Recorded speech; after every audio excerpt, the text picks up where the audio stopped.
KBCA hi vonen a voice of study Papuana association angka e imam achanga ma founding day hun poimo achanga a history constant hong sirin lang hong tingin lang yoya KBCA rombona a itang ve ding hin hi ei puai zo hin kini hi kinong chang ve ki hong kyong lu ve kilom ema ma cha ni chang loi kun ri pui til poi mo kun poi mo hi lalpan kal kang ve ding in ani si hi ken puno in ki hoya ma ko a intang me ya ke pung tin reng loi nga ya ei puai ni fil kalta ni masak hei ni fil hei loi ngai khave tiam dinga asakhi hoi pui pu loi chang na dinga hian ngai pangte ai tang ve hei ki ngai tu a pathian ani khal kham oi ve na chwa chamte hi ki ngai tu a tharin long china KBCA in founding day mo foundation day mo enabling hi kema long ta ye chamta ma cha ni chang loi sang ni pani training and kinong swak kanin Rabban Koloma executive secretary changla ya changa ni khat la ya changa ABL koi khana ni koi khan chai chang loi koi khan tin lu tin la KBCA thepung kip koi vai ka engineering hin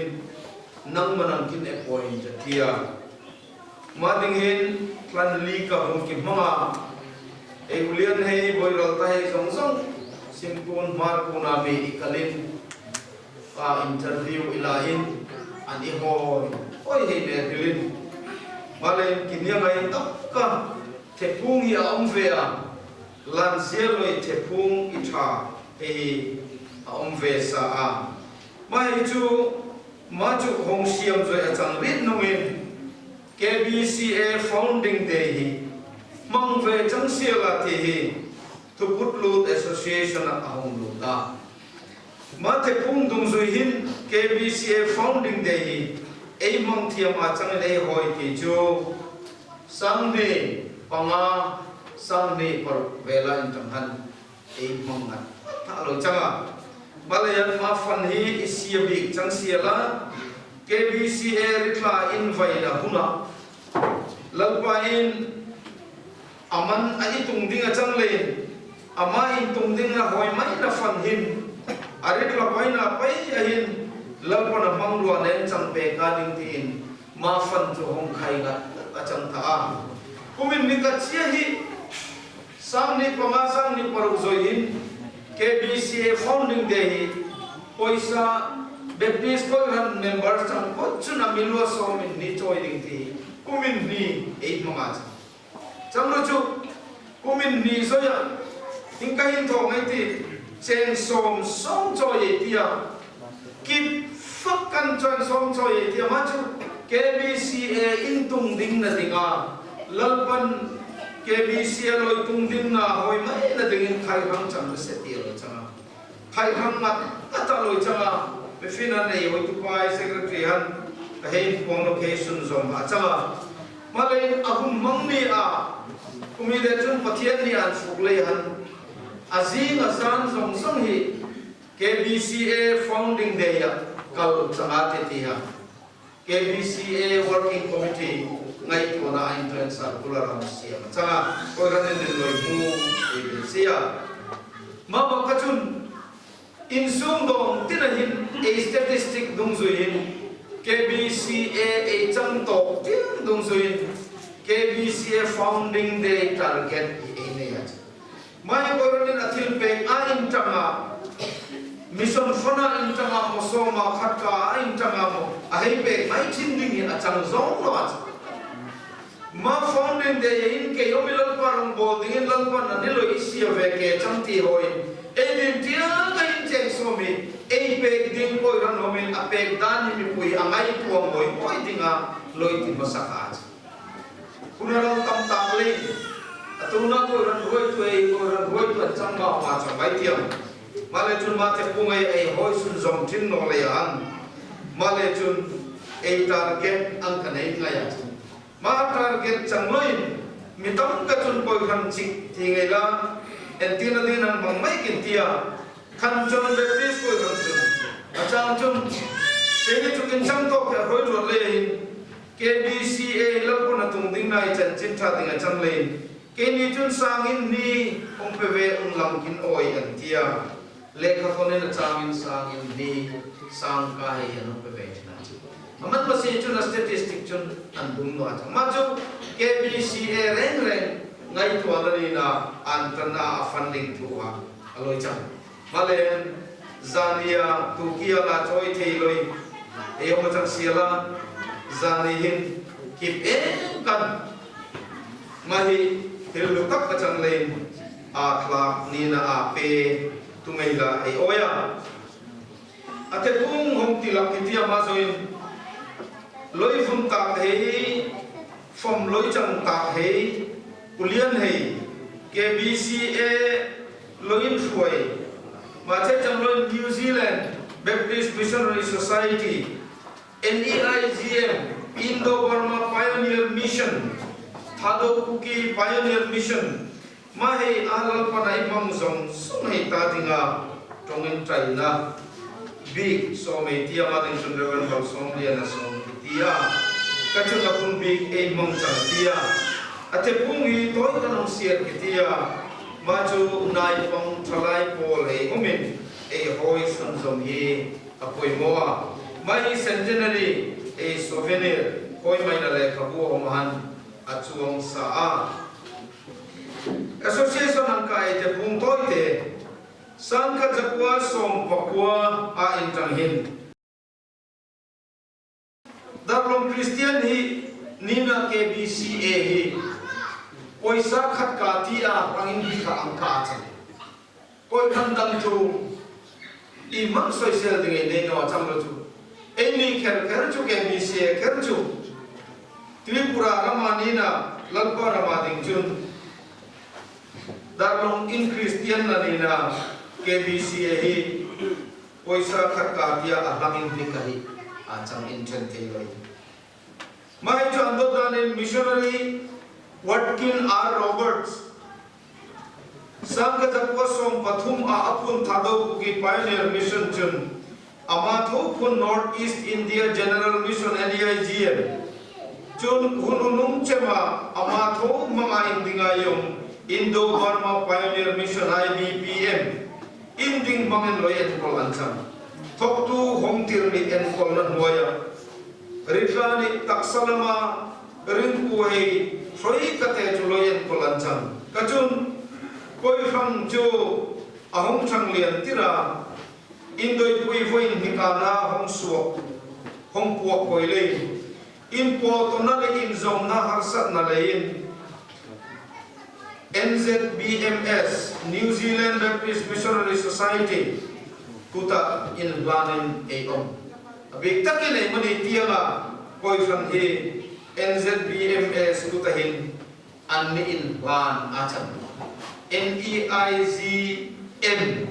North East India General Mission uta intangin Indoi Puilaya England tianga a headquarter macha jo changloin Manipur tianga a headquarter ma esong song chu a mani reka in zom na tha ong thiam ta no le in Tripura alalin aloy hong pom in Phuket NZBMS aloy hong lu tak lein ma formation aloy in chun KBCA tianga Itia ko kan lo ngai song song hi ma ko kan en pol na en tang chun long fai ka an ni in plan a chu ma in tang chun sang ka jakwa som thum paria ti chun NZBMS mang TBCE ol lo hong tran ve ta lein TBCE hoi chun lo yo men NZBMS in thok du ai lo loi pe in a ko kan hi lo en kol a chan TBCE in tran ma ta ya ko kan lo yo men Income pui hei hong loi nei tin aloi chanta mahun sunga income pui chu presbytery an loi tin male chun TBCU an tan male an tan atangin e koi kan rong bol na thu hi in ko thlap ka loi kal phim aloi chan sangka jakwa som tum pariat atanga sangka jakwa som li pathum abik takin som li pathum ei mark na e KBCA ribbing intanna kianga intangin som li pathum ei mark changa som tum pariata intanga som li pathum velari chu NZBMS bongnan roya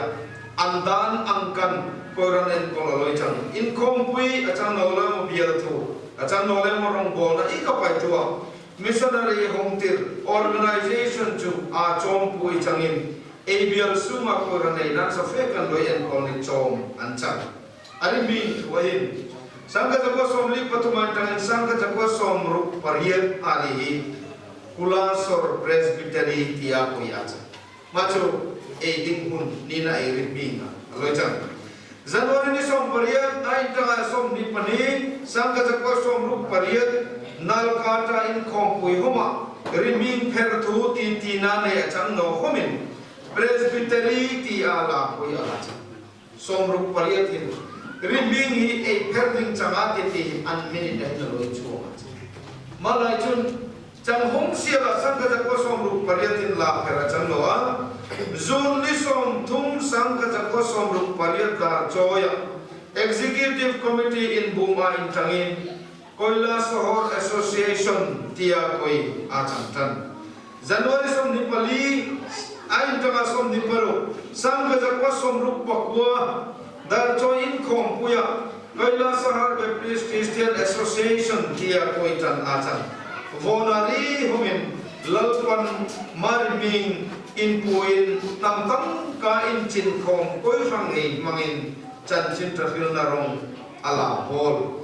machu san ka jakwa som ruk pakwa in tangin ei rimingi Koila Sohor Baptist Christian Association 80 achang machu ei te pung oral tradition ei nei he a in tanga ila khomen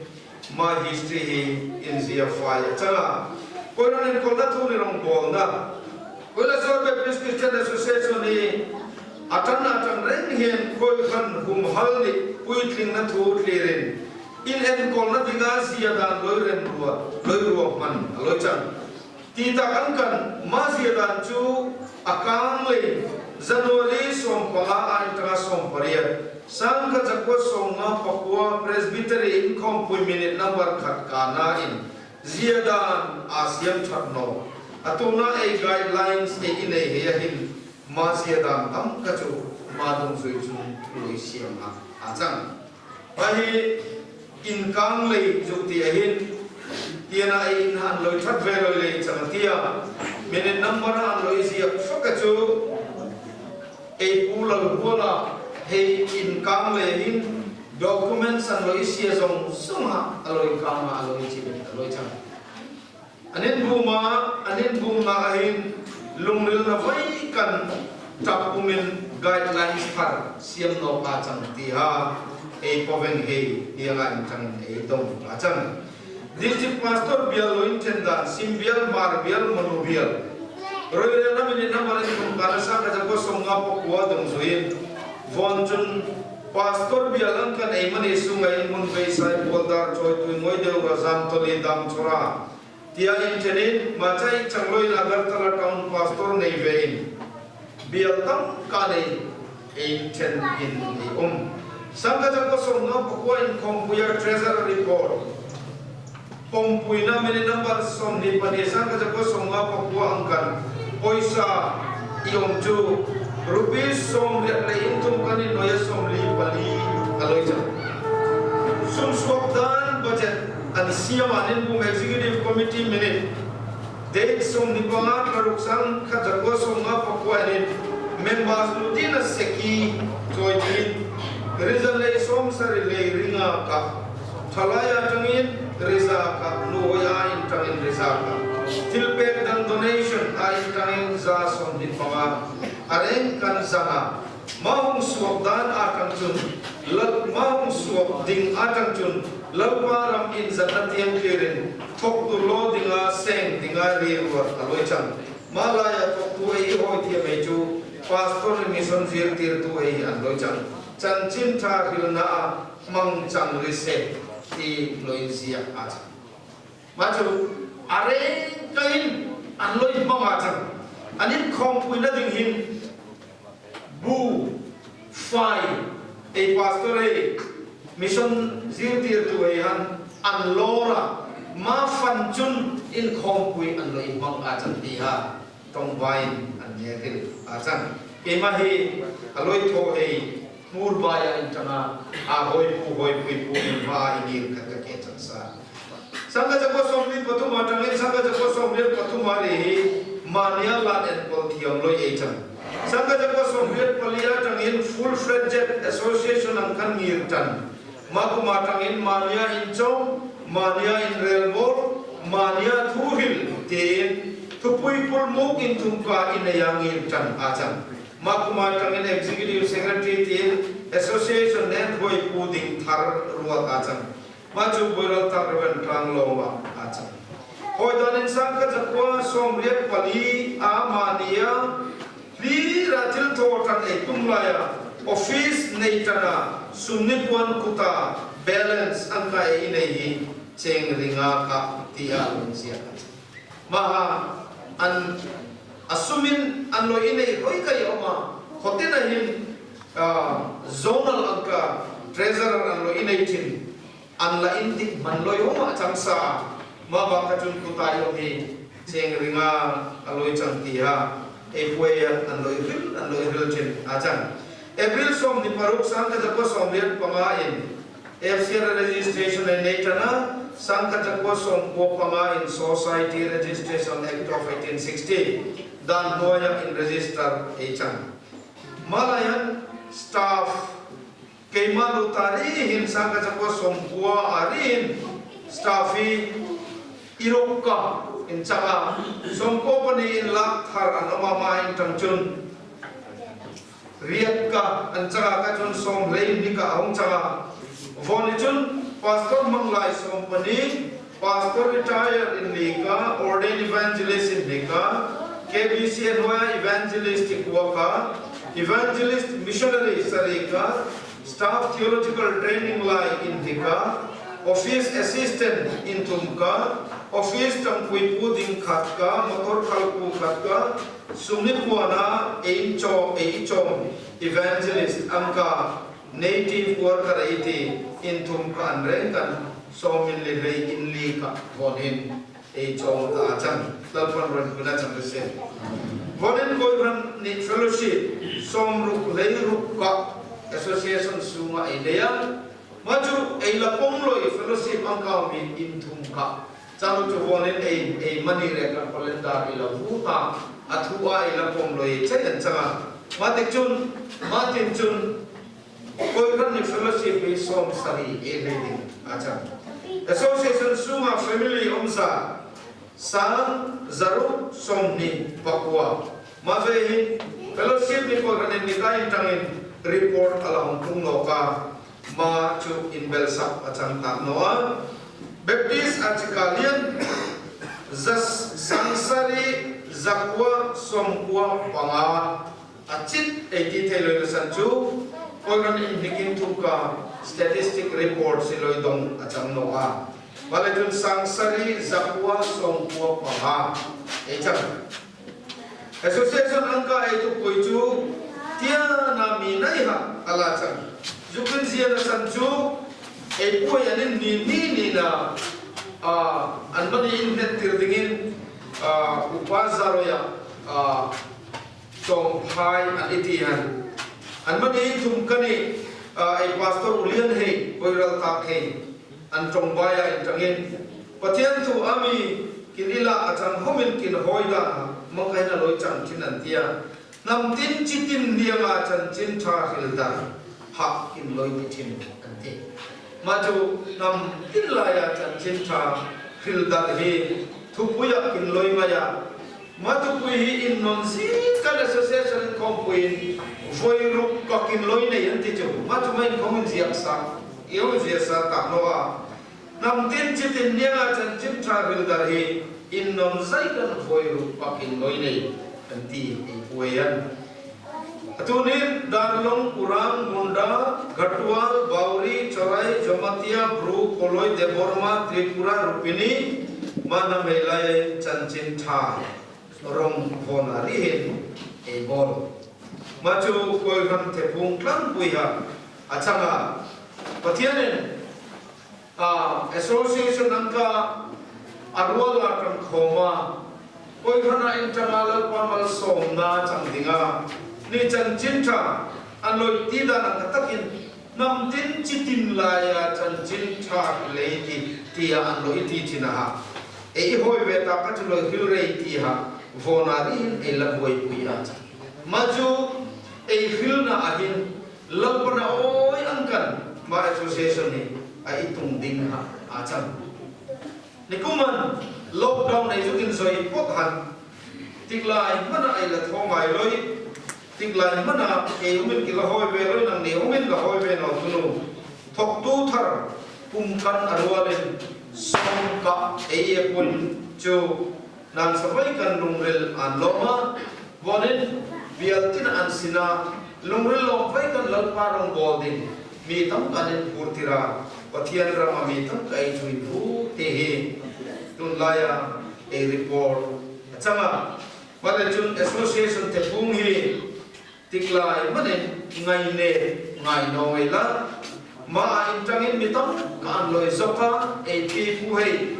nungin sui ding tam kai ne ya nam angkan chan chin tha le zokin vonin a nam lalpan a choi sama ma boy pui chun a la chan chat a chan mai boy puya re nam mi thong choi atia mai boy puya mong tik pai e nam hi boya lo lo ka tia chun ma le chun chan chin tha e boy pui ding a chan ti hi centenary lai homa e tu pui a chan abi takin nam angkan von hin pathian ma lom thu e ria pui mo a kun kalta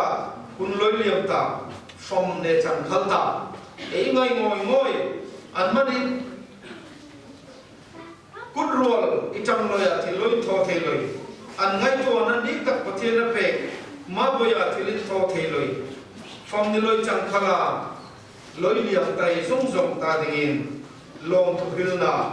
trong in chai na ni a history to te mi e ang no hong sira pathian ni siam dang lam dana loi tang ve malam puya ikal fu e chang le pathian na ron pula din ma ne so